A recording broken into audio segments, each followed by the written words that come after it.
नमस्कार।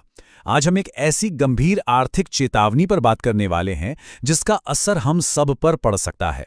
ये पूरी बात शुरू होती है संदीप माहेश्वरी की एक कह सकते हैं चौंकाने वाली भविष्यवाणी से।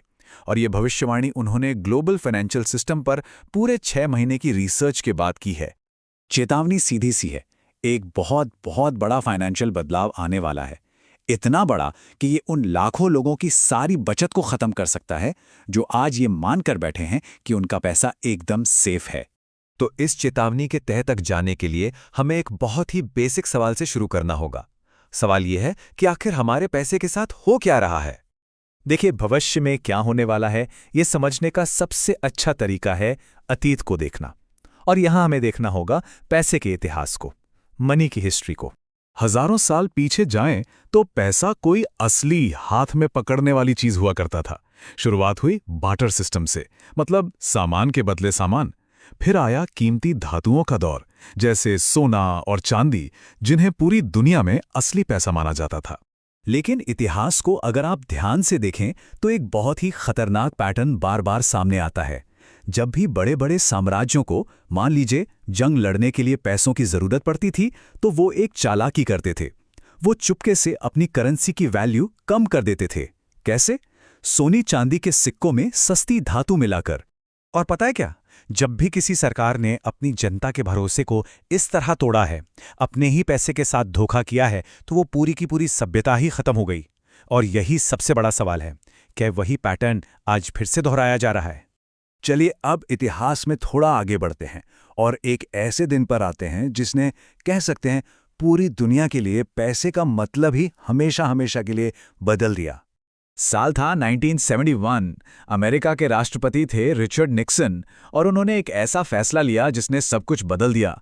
उन्होंने गोल्ड स्टैंडर्ड को खत्म कर दिया। अब ये गोल्ड स्टैंडर्ड क्या था? ये एक ऐसा सिस्टम था जिसमें डॉलर देकर बदले में एक तय मात्रा में सोना लिया जा सकता था। मतलब डॉलर सोने से जुड़ा हुआ था। और बस उसी दिन से फिएट करेंसी का दौर शुरू हो गया। फिएट करेंसी मतलब एक ऐसा पैसा जो किसी असली चीज जैसे सोने से नहीं जुड़ा है। ये बस कागज का टुकड़ा है। इसकी कीमत सिर्फ इसलिए है क्योंकि सरकार कहती है कि इसकी कीमत है और हम सब उस पर भरोसा करते हैं। ये सिर्फ एक भरोसे है खेल। तो इस एक बदलाव ने एक ऐसी ताकत को खुला छोड़ दिया जिसके बारे में हम सबने सुना तो है, लेकिन शायद ठीक से समझा नहीं है। और वो ताकत है इन्फ्लेशन, यानी महंगाई। अब देखिए, जब हम महंगाई या इन्फ्लेशन की बात करते हैं तो ज्यादातर लोगों के दिमाग में क्या आता है? यही कि अरे चीजें महंगी हो रही हैं, बस। लेकिन असल परिभाषा कुछ और है और वो ज्यादा गहरी है।